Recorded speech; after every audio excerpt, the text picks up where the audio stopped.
What's up, Ian? Adam, how are you, my friend? Good to see you, buddy. Good to see you as well. Well, I'm glad we get together on the podcast, even though we get to have fun in town together. The rodeo this weekend was fantastic. Love seeing your boy ride. Thank you for that, and thank you for the sponsorship. He had a blast this weekend. For those out there in podcast world, my son is 5, and he rode twice this weekend at the Great Tehachapi Mountain Festival. He's a button buster. Told everyone that he's going to grow up to be a bull rider. So he's got finals this next coming weekend. He's in the top 10, and we're shooting for an all-around and another good ride this weekend. Oh, fantastic. That's the best event. Seeing the moms and dads out there with the kids and the sheep. Oh, what a hoot. Yeah. Nope, and it was Tehachapi Mountain Fest, always a great weekend. Oh, man, it's a long one, but the weather cooperated. It was great to see some old faces coming into town as usual, and just looking forward to wrapping up through the end of the year. Yeah, fantastic. Hey, the band on Green Street was new, and the street was full of people. Joe Peters played. Joe Peters, Yep. And then a group called Yachty by Nature, singing, all the sing-along, fun yacht songs. Yeah, it was great. Really? The street was filled, and they brought chairs, and by the time Yachty by Nature came on, I think everyone had a cold beverage or two. So now they were street dancing. That sounds like a lot of fun. I know we stayed at the rodeo grounds on Saturday, and they had live band, and it was neat. We were sitting there in our box, and I see these two guys approach my nieces, and they're dancing in a circle. And I jumped over the fence, and I grabbed them, and I said, "This is how you dance with someone." And I two-stepped in the middle of the arena with them, and then by the end of the night, they were dancing with girls, not in a circle, cool. Just trying to figure it out. So that was a neat feeling for them to just, like, listen, guys. You got to do this, do it right. That's right. Dad will come show you. Yeah, I got you guys. Don't worry about it. That's great. No, it's wonderful to have that festival in Tehachapi. It's equally as wonderful to have so many renewable jobs in the area and to be able to live here and build our careers in this space. You run into folks all the time, it seems, in renewable energy. There's a lot of folks here, and, being one of the initial birthplaces of wind and one of the largest pieces of solar and now energy storage, just Kern County in a whole really, really pushes that forward. And it's been a great ride to start a career here and then see just things progress, in Tehachapi, Mojave, Rosamond, and then just as it continues to just make California better and better. Yeah. And at this phase in our careers, we get to contribute, right? And trying to build up more jobs and build more business and continue to, come alongside the citizens of the planet that want more power, supply it. And that, brings us to, our topic today, technician culture, which is paramount to this entire thing working, right? Yep, we need the OEMs, we need new designs, we need more equipment, we have to install it, got to produce the power. And then alongside of this, in order to facilitate it, we need more and more technicians. And you say hard to come by, and talk about culture. And maybe we won't go into how not to do it today, but we'll talk about how to do it correct. And can we unpack what does technician culture mean? And then we'll start to go along the lines of how to maintain it, build it. You bet. Just caveat off of where you were at of growing an industry, trying to provide jobs, those that need power. Someone has to work on that power at the end of the day, and that's the technician. For us to be able to sit on a podcast, for CEOs to continue to grow business, to have more jobs, they have to have a great platform of technicians that are out there in the heat, in the rain, in the snow, doing the things that, just turning wrenches ultimately at the end of the day so that the power can get out and customers are satisfied. So without them, and without that culture that we're going to talk about today, really this industry doesn't get bigger. We wind up trading people like baseball cards for $1 more because they think the grass is greener on the other side of the fence, when if you really establish what that culture is initially at your company, your business, your team, right? It could even just be a culture on a lead listening today and how he treats his guys as they go out and work on a project independently. That's where this starts. I wanted to focus on what does a technician need? How do we provide that? And then how do we get feedback from them so that we can improve on it? Because so many times We take surveys, but what do we do with it afterwards? Are we really listening? Are we answering the right questions? Are we asking the right questions to those guys? Hey, do you like working in this area? Well, yeah, I do. I applied for the job. I live here. No, what I don't like is I don't like my wrenches because they don't fit inside the box. And can you get me a set that does fit inside the box so that I can work? So just kind of refining where we're at as an industry as a whole to go back to the boots on the ground, the folks turning the wrench that make the dollar at the end of the day for the industry to get bigger. We've got to get that feedback, and we've got to support them to continue to grow. I think encompassed the conversation nicely. We have a demand for more people, so folks have to come up with the right strategies. There needs to be a onboarding process and a support process. And you even talked about maybe somebody's working for a while but needed a different wrench, right? So something went wrong along the way, and there needs to be a maintenance on what the technician needs. So I don't know where you want to start with that. How about finding them? Oh, where do we find? I think that's a great piece, right? So much of today's industry is so busy, and there are so many jobs out there that whatever you're doing, whatever your gimmick is that brings people to be attracted to Altair or LG or Clearway, NextAir, is all the folks that we do business with, right? What is it that draws them there? Because they're already working right now. So what is it that we're doing different? And it could be, maybe it is a little more pay. Maybe it's a better benefits package when it comes to medical or dental or vision, right? But ultimately, what's going to get a guy, and what I've seen over, my years in the industry, is, did you treat him like a good human being? Did you just do the next right thing with them? Did you answer their phone call, or did you send a text message back to them? Did you provide them the information they needed and then didn't follow up because you expected them to do it? Or did you inspect what you expected and then gave some pointers afterwards so you don't wind up asking for a different set of wrenches? So I think that what each team is going to have something different that's going to draw someone to their company. But ultimately, at the end of the day, is, are you treating them with respect, giving them a career path that allows them to grow within the business so that they can grow at the same time the industry is growing at the end of the day? Respect. To me, it just sounds like having good manners. It really is, right? Please and thank you go a long way. I tell a lot of people you can use that phrase, or you can leave your feelings at the gate. I don't like that second one, but ultimately some people operate better that way. And as managers and leaders running technicians, we have to be able to read the room and know those pieces at the same time. That's part of the culture that we're talking about right now is, hey, some guys do better with a phone call every day, and they like to hear that ask, where others are, much more strict in their ways, and they want to just be given a set of rules to follow, and then they go and they do the work. But as team leaders, we have to be able to read that room, adjust the way we speak to people, adjust our cultures based on those groups so that folks can feel that desire that we want to drive forward. We want that from them. And if they don't feel, right, everything is a trickle-down effect. It's never a trickle-up effect when how those things work. So, and the feeling, is that feeling valued? Without a doubt, right? Nobody wants to show up to work and not feel valued. Not you, not myself. If you don't return my text or call for days or weeks, then I'm not important to you. And do I still want to look at this job? Doesn't mean I'm not going to do my job at the end of the day, but it also doesn't mean that I'm not looking at something else, somebody who is going to answer, or someone who is going to support the needs that I have as a technician. Yeah. And, we've built a lot of cool programs through a lot of businesses, and they're all kind of converging in the industry today. That is, what is a career path and how do you progress, right? But on top of those pieces, you have to have some back office support. You got to have a few other things.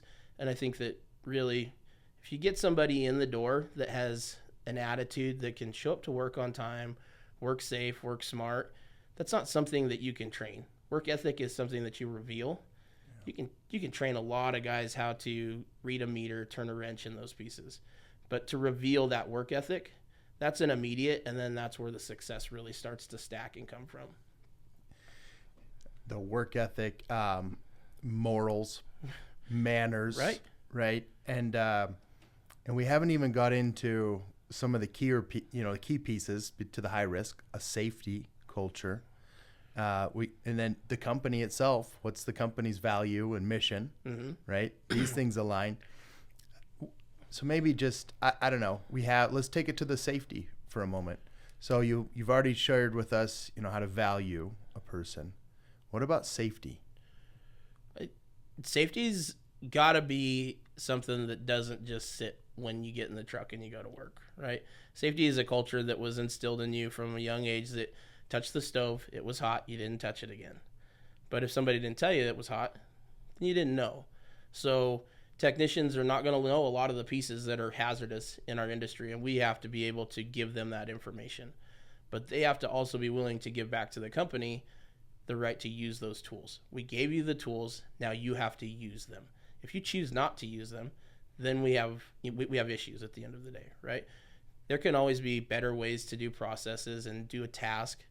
But if somebody says this is why we don't because it's unsafe, then probably somebody made a mistake before that. Yeah. And we're going back to that. So I think that when we talk about a safety culture to a technician, don't stand on the bar stool to change the light bulb at home is going to be the same guy that's going to get the step ladder out of the truck so he can reach the top of the inverter at the end of the day and do the next right thing.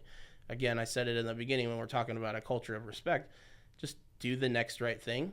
And if we know the difference between right and wrong at the end of the day, stop, reassess, and go back. Technicians are not on salaries quite often as, middle management who's writing some of those safety policies. So time is taken into consideration already from the start for those technicians to do the work properly based on the safety scope that's been laid out there.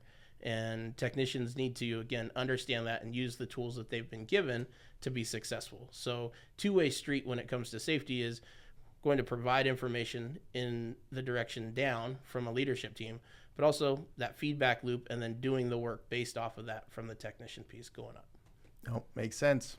Safety doesn't start and stop on a piece of paper. No, it does not. And, we hear all of those safety slogans every week, every month from somebody different. And, man, they've got some really great gimmicky ones at the end of the day.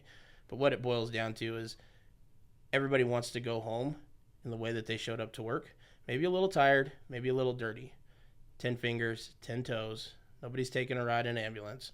So ultimately, each technician, for you guys out there listening today, you guys own safety more than anyone else owns safety because you're the one doing the work. You're the one putting your hands where you know they should or shouldn't go. And you can see the hazards much better than anyone sitting in an office at the end of the day. So I love that piece. You own safety.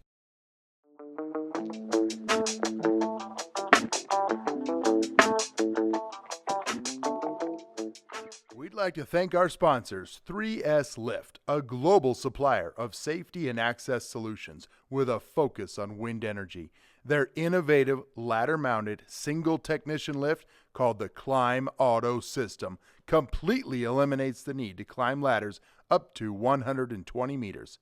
And if you've ever climbed in the freezing cold of North Dakota or the sweltering heat of South Texas, you know the safety and efficiency value that this product brings to wind technicians and owner-operators. In North America, 3S has installed over 15,000 of these lifts and are installing 200 per week.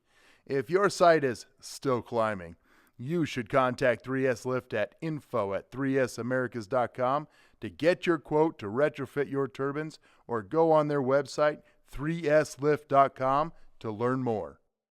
Heard a bit of feedback here and there from technicians. I still have quite a few young technicians that will reach out and just ask a question, career or otherwise, and safety has come up.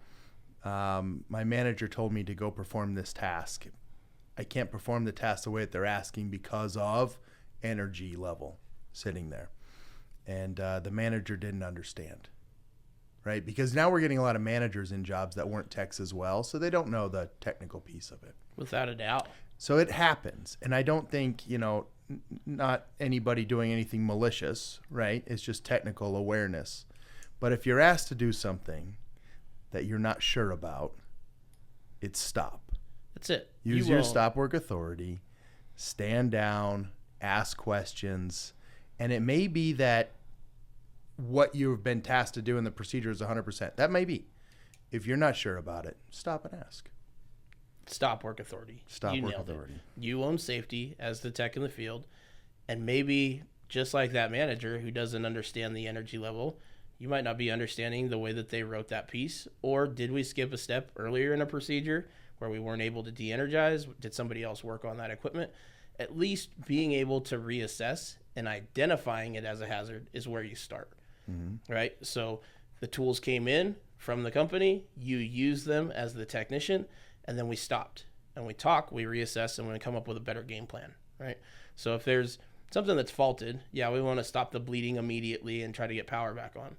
But also we need to look at a long-term corrective solution when we hit those pieces of, hey, we got it back up and running, but this is what we need to do to make this safe moving forward. And without that feedback loop from the techs, guys in the office will never know. So if you don't call and you don't stop, that's the gap right there. Is it's not proprietary to you because you thought it that day and, oh, we got it done. Because there's a tech on the same site 40 miles down the road that's going to run into the same problem, and he needs that information.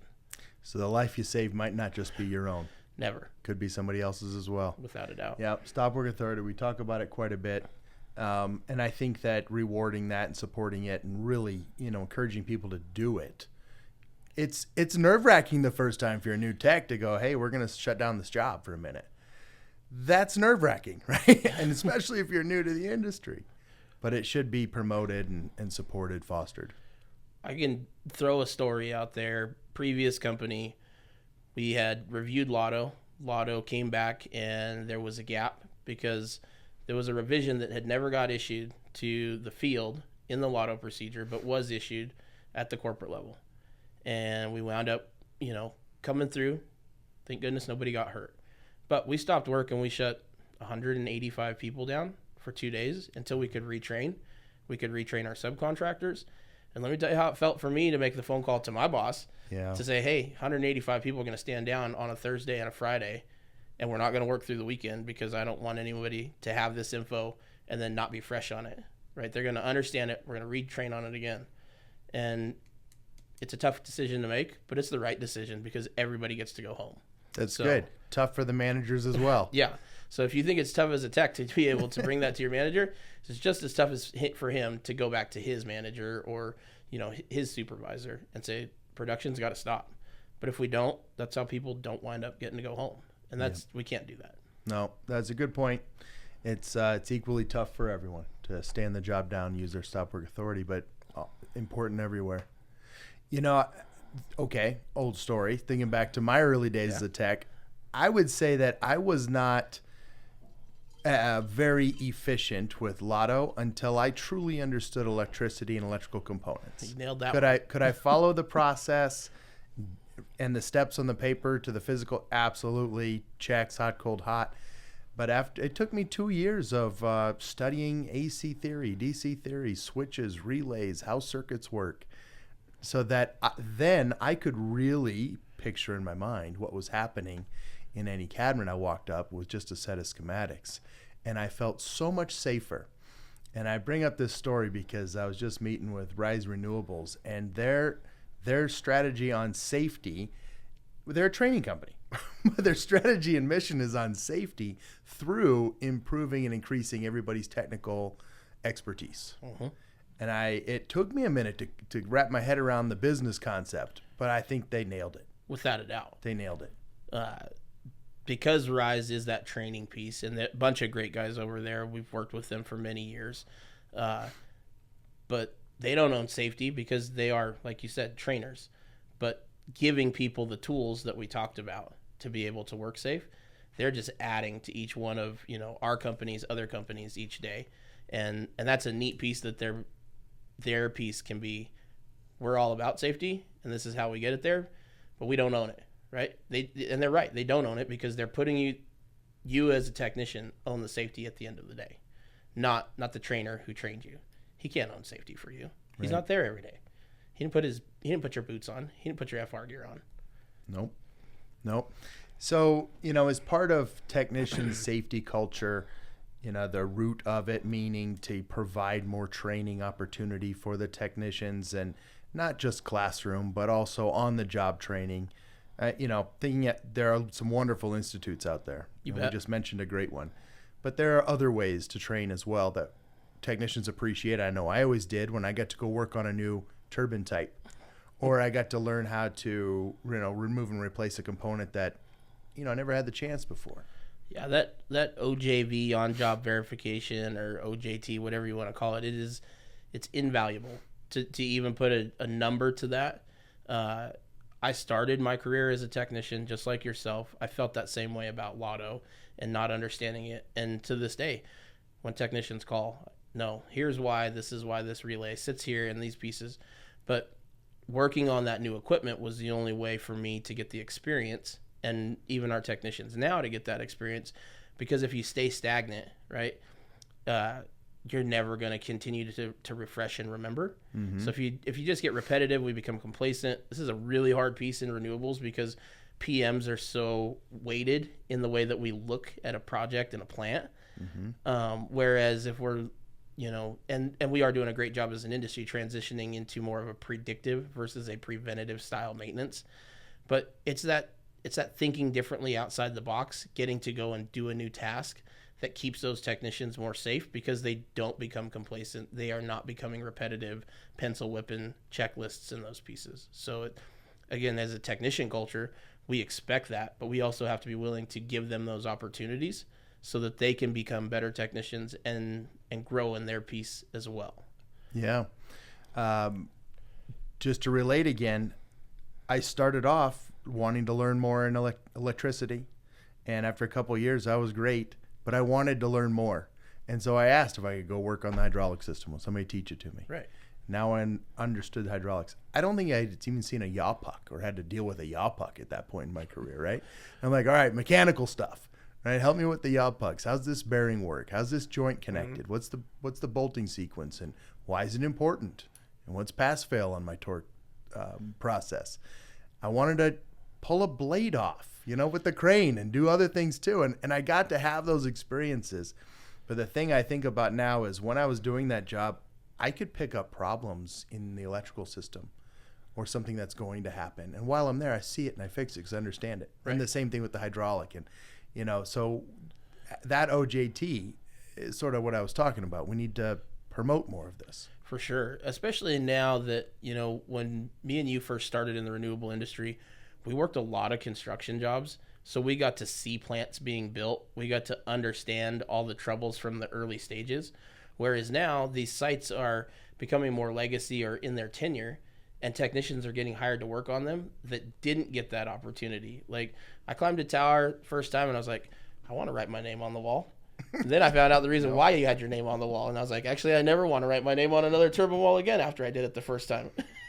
But at least I understood what it took, like you were saying, at those pieces. And we really have to promote that in today's hiring pieces and our new technicians, because they didn't get that opportunity, that experience to just go and build them and then go run them and maintain them afterwards. So I think that's a cool point that you bring up of like, I wanted to learn this. We have mechanical mindsets, that's just our nature, but also being able to know that technicians don't get that many opportunities when you're not building 100 turbine park and you don't get to see 100 yaw drives, right? Or you don't get to see 100 gearboxes being flown in and have to laser align them, or flying single blades, or tripping rotors as a whole. Those are things that guys don't understand, but they are going to wind up doing at some point in their maintenance career. And we have to be able to convey that information back. Right. And it makes each one of them more powerful in their careers. Without a doubt. And that's a little bit about career path, right? You can have a career path as a technician, and it can go on, I don't know, almost indefinitely today, because we don't know what new platforms, products, sites are coming over the next decade. We just know there's a lot of them needing to be built. So career path is there, but there was something you said about they don't get to see. And this one just kind of was brought to me by a person trying to enter the industry as a technician. They don't get to see what other job types are available. They just know technicians, there is a huge demand. There's schools around.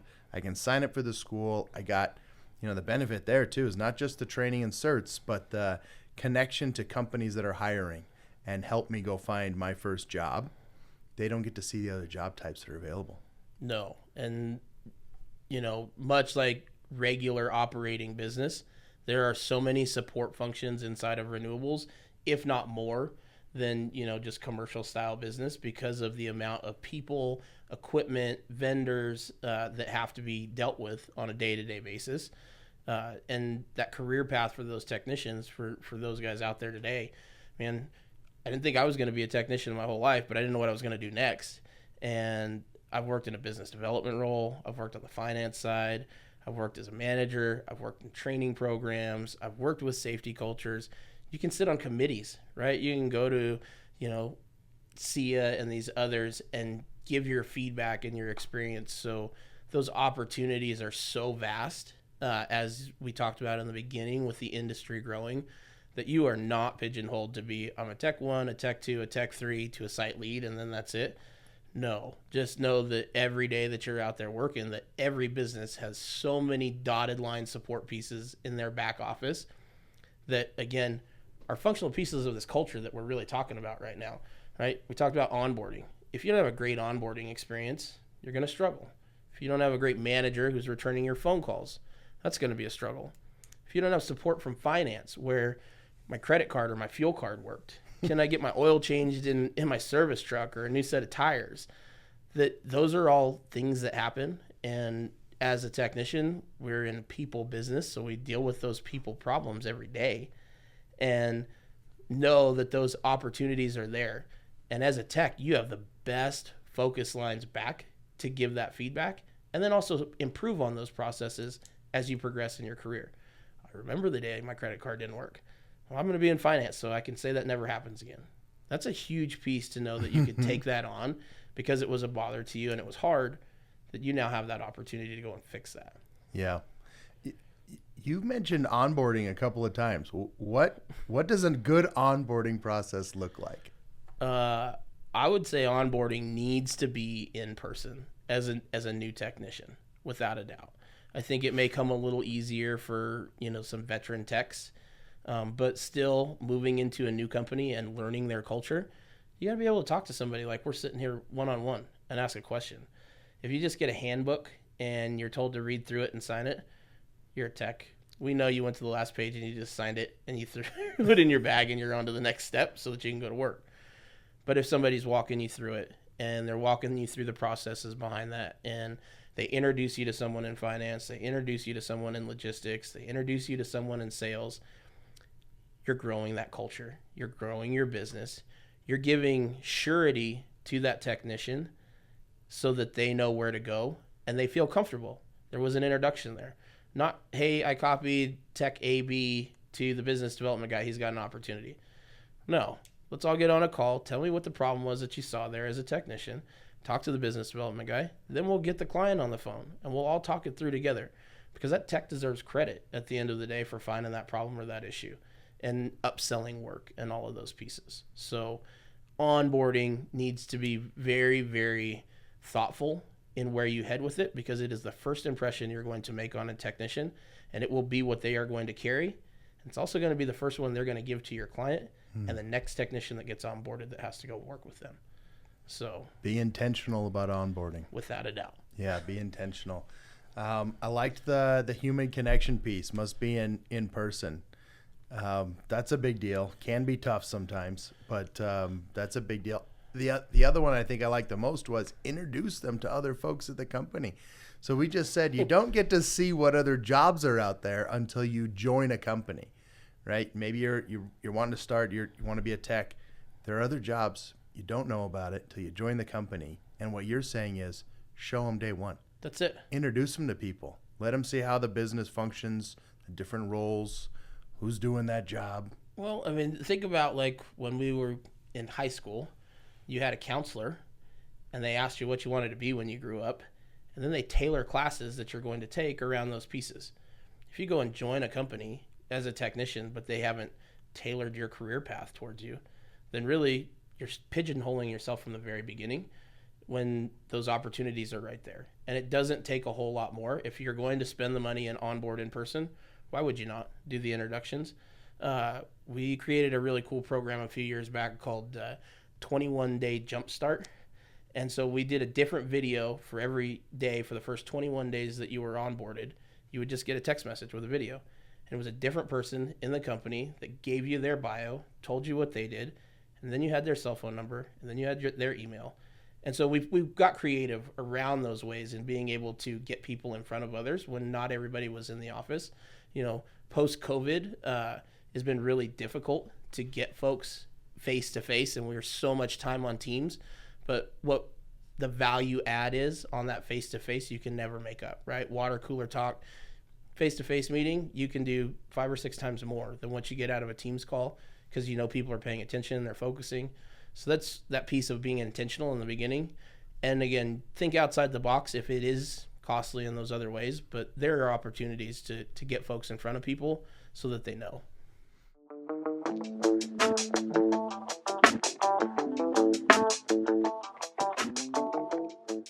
We'd like to thank our sponsor, Altair Energy Services, and their highly trained, expert technical staff, leveraging decades of renewable power management experience into customized solutions for everyone to meet their energy goals and contribute to a better future for all. Altair's team of hardworking, respected experts are providing full-scope, turnkey repairs, planned and unplanned maintenance, system upgrades, fully autonomous technical crews, supplemental staffing, and customized dynamic scheduling to fit your power production needs. Contact Altair at info@altairenergyservices.com and learn more about their wide range of capabilities across multiple power technologies and platforms. Just wrote down the video bio piece. I think that's brilliant. Right? And It's brilliant. Every tech should be doing a bio on video themselves, and then that can get sent out to folks, right? At least send them to the folks in that region, wherever they're working, so that other people know that there's a resource there. Something happens, they get stuck. Their manager doesn't answer their phone because something happened. Because they're not being a good manager. They've got somebody else that they can talk to. They can ask those questions. They can just confer in at the end of the day. Not everybody likes being on camera. But I think most could. Yeah, most probably could. And today it's part of culture and society, isn't it? It is, for sure. Yeah. I mean, very few that don't have video capabilities on your cell phone or those pieces. So just know that those go a lot farther than the here's a piece of paper and a not friendly email. Yeah. Go talk to this guy. He's the one that takes care of that. No, actually, I'm going to take that to him. I'm going to do the introduction. I'm going to grow that culture, because then the questions can be back and forth directly. No one plays a middleman. You get so much value out of that. And then they're building relationships and helping them. So that's advanced career path kind of networking and fostering. I love it because it teaches more about the industry and the companies. There's the other career path that's more focused on the technician. There's been different job titles throughout our careers, but if we just, entry-level technician, mid-level and experienced or journeyman or whatever, right. Tech 1, 2, 3, however you want to do it, those need to be laid out as well. And I see a lot of changes. I'd like to know what you see. When I started, it was just a wind path, and it was a series of tool operation and component knowledge. And then I was progressing. Today, we're solar, we're battery. I don't even know how many OEMs are out in those 3 combined spaces anymore. Seems I met 10 new ones last year, right? So how do we handle that for technicians that want to straddle both or learn, all sides of utility renewable power? You bet. So electrical will always default back to some pretty basic standards in NEC and those. And again, we can train on those competencies very, set. There's a set program. It's going to take X number of hours so that you should know this. You test out. Standard. Mm-hmm. GWO did that initially for wind. C is trying to put something together now to standardize that for battery and solar. But it's still just a very young market that hasn't gotten, the exposure that wind has quite yet, but it'll get there. I think that without the standardization from someone like a GWO or European Wind, those pieces, it's very difficult because, like you said, a Tech 1, a Tech 2, a Tech 3, a Tech 4, well, some people go 4 through 1, and then it just becomes a little cluttered. But knowing that, hey, I'm a beginner tech, I know theory, I can apply Lotto. Then the next step is can I read a set of drawings? Can I follow that? And can I troubleshoot? And when I say troubleshoot, yeah, there's going to be some pieces in the beginning that you're just a part swapper, not really what that troubleshooter is at the end of the day that's diving well down into why that part failed. But that's the next step. And then it's OEM certifications that come behind that, because there are so many that you're talking about. Is how do you partner as a company to go and send your technicians directly to the OEM so that they can receive that training from the experts? OJT is not going to quite get you there because they have those drawings, they have the engineers, they have that experience. So sure. I think those are kind of bolt-ons. The same with high voltage, medium voltage, some of the one-offs that come through, whether it be SWIP or balance of plant, right? Like there's so many things a technician can learn that makes him more valuable. That I'm a Tech 1, I'm stuck here doing wire management on a solar field, or I'm washing panels, this is terrible. But I went and helped a guy do a transformer determination. Well, I got trained on that. Now I got a sticker on my hard hat that says I got this adder. And then it doesn't have to just come in, well, I worked 2,400 hours and now I get to go to the next level. Right. Be creative in your career path, in knowing that you can test out, knowing that you need to have expectations where guys can go and do things actively versus just, I hit a time number, I go for 2 weeks, I get the next level. No, there's so much more that goes on in the field every day that, as managers and directors don't see, that guys are growing and they're doing additional tasks, because lead technicians are building that culture with them so that they have the tools that they need to make their plants run. So know that when you're building your career path out, you have to be able to plug in some of those bolt-on pieces, and not everybody fits the mold of, I take a test, I pass, I get to go to the next one.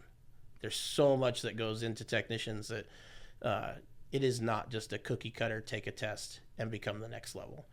And you have to look at it as a tech, is there a spot for me to be a Tech 2 or a Tech 3 inside of where I'm at, right? Sometimes you may have to get on the road as a technician to grow a little bit. You're not going to get the O&M love of just getting to sit at the same site every day.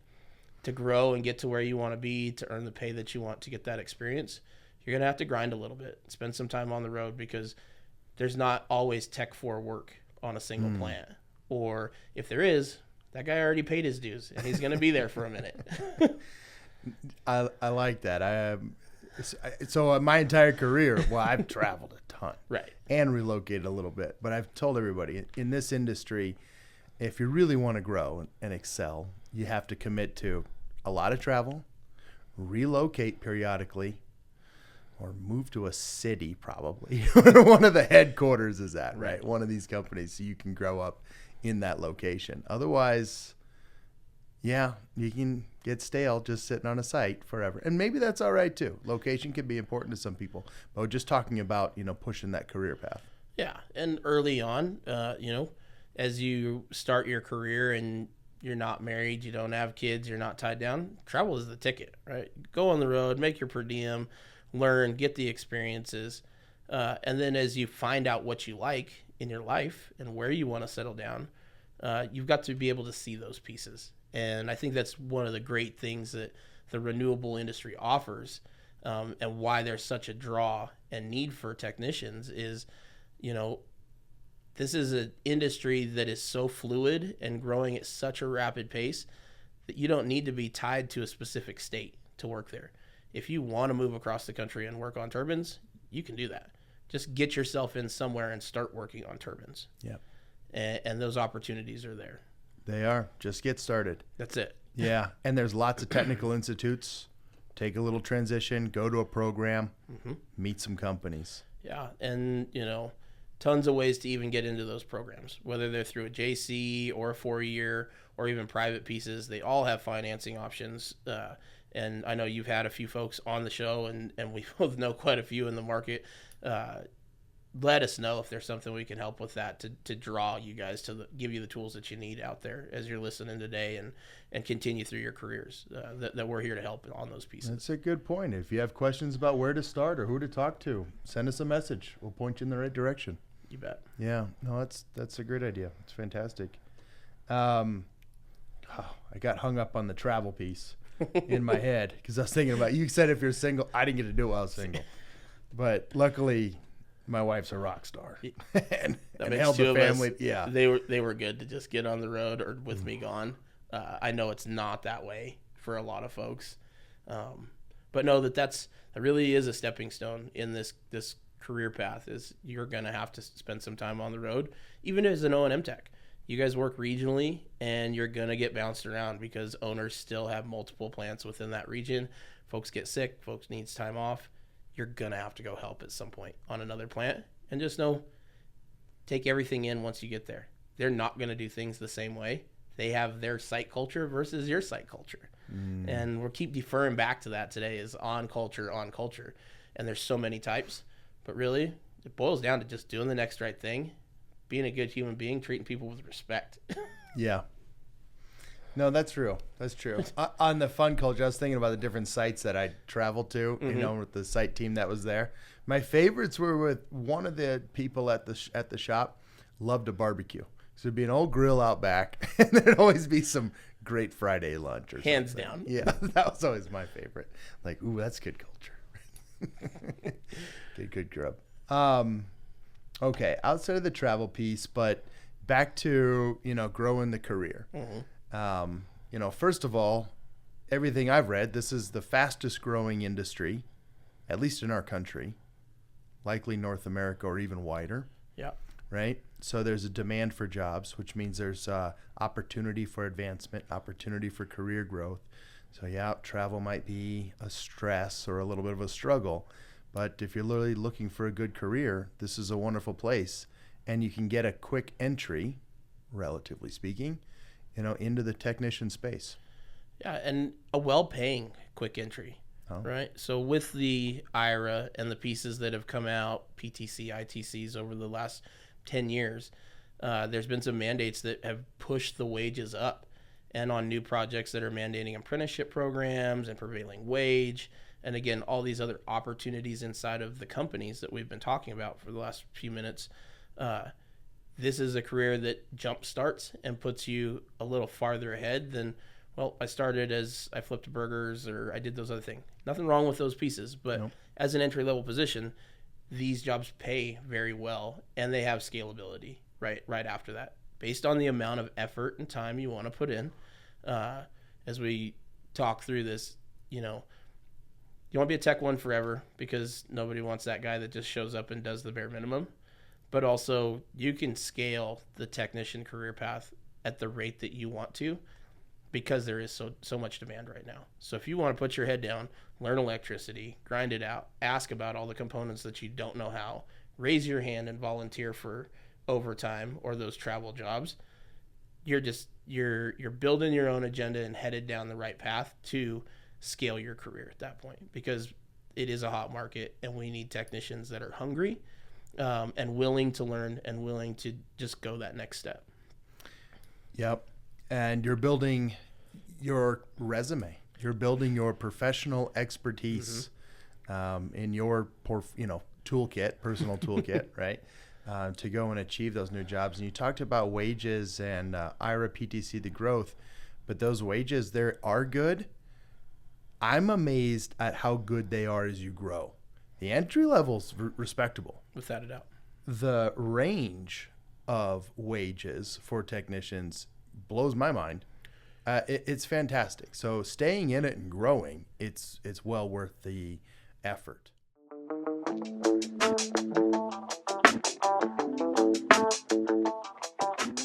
like to take this time to thank another one of our wonderful sponsors, Podge Engineering. Podge Engineering, making wind and solar all we know it can be. Are your renewable energy assets underperforming or not performing at all? Did you expect many years of longevity and they're failing on you now? Podge LLC offers many customized, engineered products and solutions to get these assets back on track. Podge Engineering also performs root cause analysis, engineering services, procurement, and construction. Visit podge.org. That's PADGE.org. Remember Podge, making wind and solar all we know it can be. What have you seen? And I'll tell you the way that I've seen it, but those wages stay consistent across the U.S. Whether you're in California or you're in Florida, that tech wage range is the same. It doesn't dip just because the economy is less expensive on the other side or So I think that's also a huge value. Have you seen the same thing? Yeah, same thing everywhere. I was trying to think if I ever saw an offset anywhere, and I think like maybe Hawaii or something and it was a small offset. But Right. no, otherwise across the states the same. And as from what I've gathered from other companies, what intel I can put together, most companies are paying fairly close to others, maybe a small percentage difference. And and you talk about they might have left for the dollar per hour, but it probably wasn't that the dollar per hour was different at the other company, right? It might have been they just bumped them up to try and entice the person, or didn't know they were enticing, just, hey, you've been in the job a year, you've done this, you deserve an extra dollar. That isn't why people primarily leave, though. No. To me. No. I think that when getting hired that way for the other dollar as a technician, technicians do see that piece, but they had something behind them anyways that was making them look. And then also those other companies aren't necessarily attracting them with that dollar more. They're attracting them with the amount of work that they have and the culture that's behind that. So if a dollar is really where you live or, fall on your sword for at a company, that's not it, because that's not it's your benefits, it's the career path, it's your manager, it's those things that you're thinking right now that for a buck, really, you work 500 hours of overtime over the course of the year, you wind up with about $1,200 more. Yeah. All right, let's you pay that in taxes at the end of the day as a technician. Just go on the road for a month and make it up in per diem. So, some of the things that maybe companies can't control is somebody might leave to go to a different company that has other growth opportunity, and they should. And they should get their reference if they've earned it, and recommendation for the job. Or maybe it's a different location. Could be the family needs to move, things like that happen. Yep. Otherwise, it's back to the value where we started. Yeah. Treating a person like a person. That's it. Value them. And maybe we go just a touch deeper, from responsiveness on phone calls, text message, follow-up. But what about valuing ideas? A way to improve a process, a different way to use a tool, a different tool design. I don't know. The ideas, they come up all the time, and somehow, how do you get that technician's voice heard? It starts with that onboarding and putting them in contact with the people, right? It's valuing them from the time you hired them through the end of their life at your business. Yeah. Because ultimately, if you're getting that feedback, if you're answering the phone, if you're texting them back, if you're helping them through those steps, if you're actively following them, hey, you did a great job. You made it to tech level 2. Here's what I saw. This is what we continuous feedback, all those things. But again, it starts with the onboard so that they know who to talk to. Because not always is it their manager that's going to change a procedure. And to be able to give your value and then also get credit for that as a culture inside of a business, now you're making huge headway, right? My tech said this XYZ tool didn't work and the guy in the fab shop rigged this thing up. Take a look at it. And those guys will. And if it speeds it up and now maintenance goes from 4 hours to 3.5 hours over the course of a fleet, and that tech, that's a big deal. It's a huge deal. So don't think that when you're out there doing work and you've got a faster way to do it that nobody's appreciative of that. You might not know, and your maintenances get done faster or your corrective gets done better. Share that info, call somebody, and for managers, make sure you're letting your folks know that they can come to you with that, or at least put them in contact with the teams that do make those adjustments. I almost hear that you're giving some manager advice now. Oh man, I think that's what I'm hearing, right? Because to create that culture, it does take that job type, that kind of effort, right? And know that maybe as a manager, you didn't receive the same way that your technicians want to receive. It's on you to give that piece now so that they can be the next level of manager and get those people what they needed. That's a big one, right? You can't just think that I made it to a manager level and I'm going to treat them like I got treated. You got to treat people better. You had gaps too. So I know we can dive into a manager call probably on another podcast, but this is a definite wake up call to everyone out there that we gotta treat people right. We got to do the next right thing if we want to grow this industry the way that it's set ahead of us with the monies that are there through government agencies and state agencies and those pieces. All right, just a couple more minutes on that manager, and if maybe we can do it in storytelling to Okay. help share. Love it. But for me, I'm whatever the extreme opposite of micromanaging is, right? And I'm always there's no loose ends. So Okay. if there's something that I'd like to share, it gets shared immediately. I'm not keeping a note for a biannual meeting conversation to share some piece of information, right? Very real time. And I had to, in my early years as a manager, put down on my calendar that I needed to follow up with a person like every week, or I needed to follow up with a topic on it with a group of people every week. And it wasn't called work product. It was more like the HR side of being a manager. I needed to put that in my schedule so that I didn't forget. Right. That was my way of being intentional, because my nature is not to think about some of those things. It is. And because if you hired the right person, should you always be following up? They're doing the things you hired them for, right? I think a great way that I've found that focus and been able to get results as well is I'll make the first phone call and then set the expectation for them to make the second phone call back to me, so that it's not just a one-sided street. Now you have the opportunity to call me. We'll put it on the calendar the same way, but that way they have something to bring back, and then back and forth conversation versus as a manager always bringing you something that needs to improve, or the rest, you bring me some things that I have action items on so that I can do some work and bring it back to you. And then we have a two-way street at that piece. But you're right. If it's not on the calendar, it will easily get pushed aside. And as businesses grow and scale, people's span of control gets a little smaller and smaller. But again, being intentional, the same way we were with onboarding, the same way we are with introductions, this is the piece that grows our businesses. This is the piece that grows our culture, that allows the technicians to grow themselves, which lets us scale and move forward. So being intentional and putting it on the calendar, without a doubt. I don't know. It's hard with we had a program at a previous business where it was about 240 technicians at that time that we were running through, and we just divvied up the number, and everybody was to make 40 phone calls a week. It's a lot. It's a lot. It's a lot to make that many. And not everybody will answer. You can follow up with a text message, and some folks want an hour and some folks want 3 minutes. Yeah. But the coolest part was there was a database afterwards that you plugged in your notes, and then every week you rotated the 40 people that you called. Oh. So you got feedback, you read it, you read the next week, and you knew what those guys needed help with, what that team member was lacking.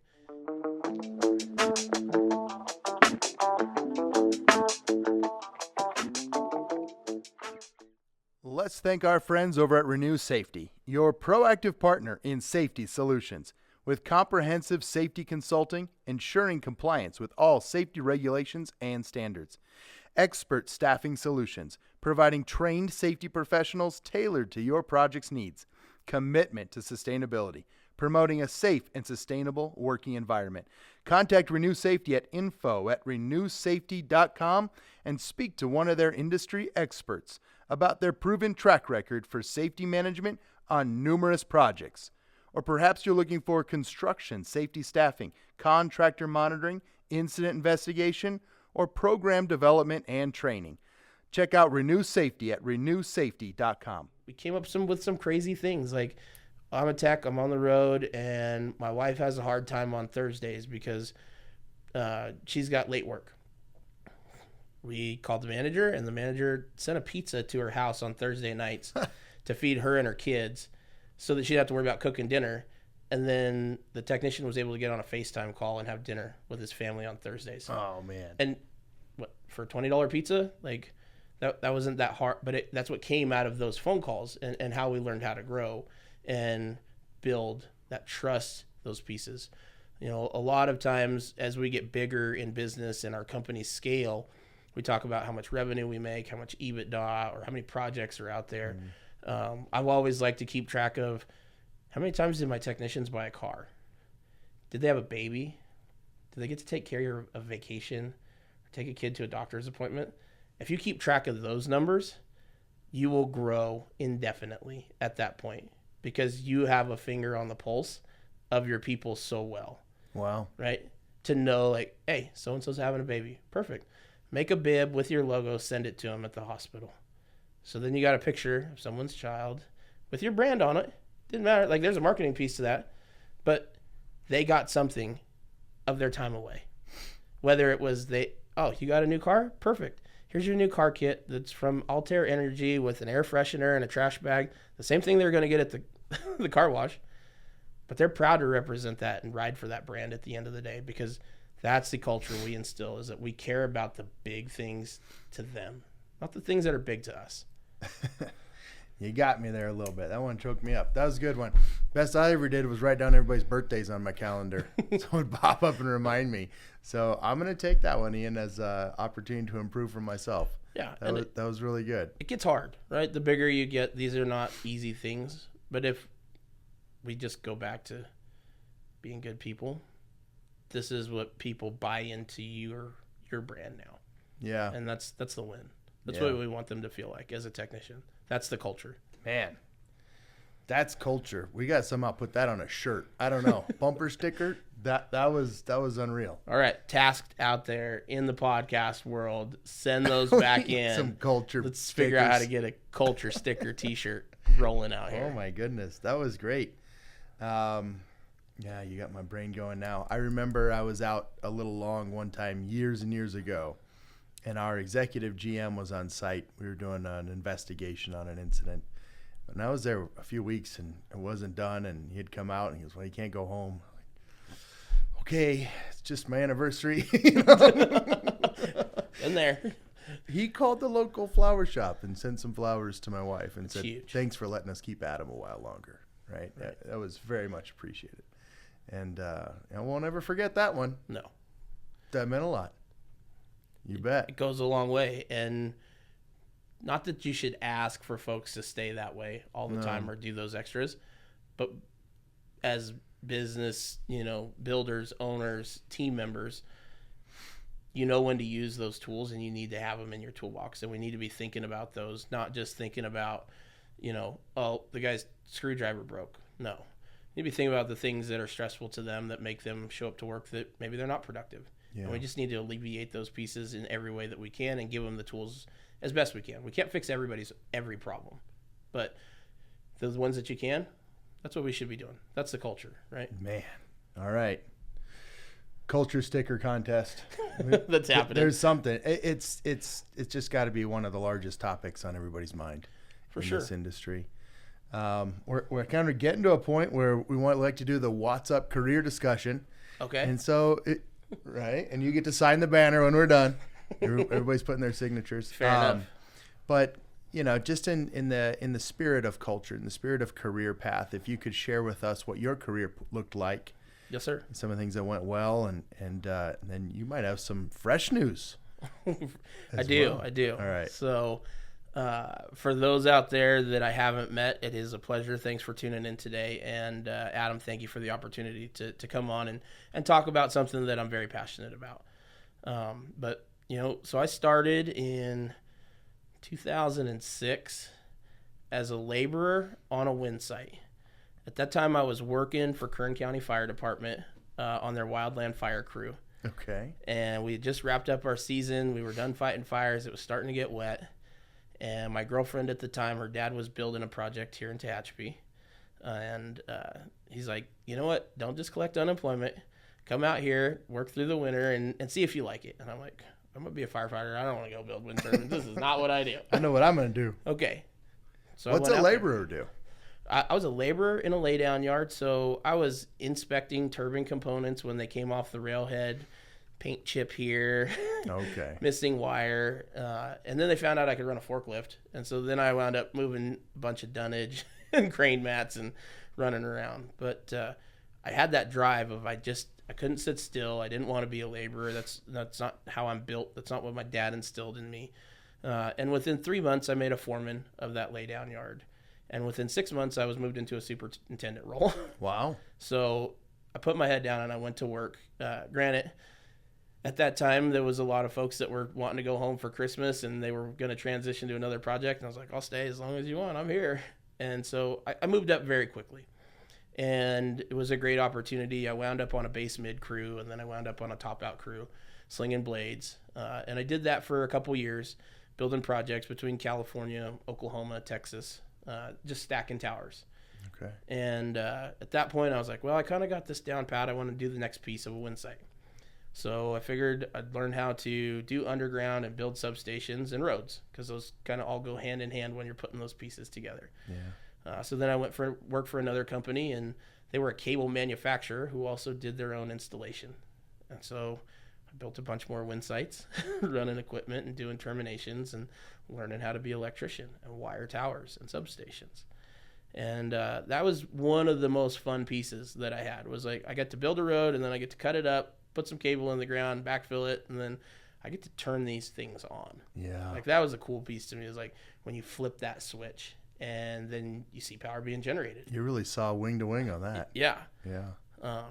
And so finished there, and about that time, PTCs and things were kind of dipping off. And so I was like, all right, well, I'll go home and figure out what to do. I'd been traveling for a few years, and I went to work on a project site, 120 megawatt wind farm that I had built 2 years prior.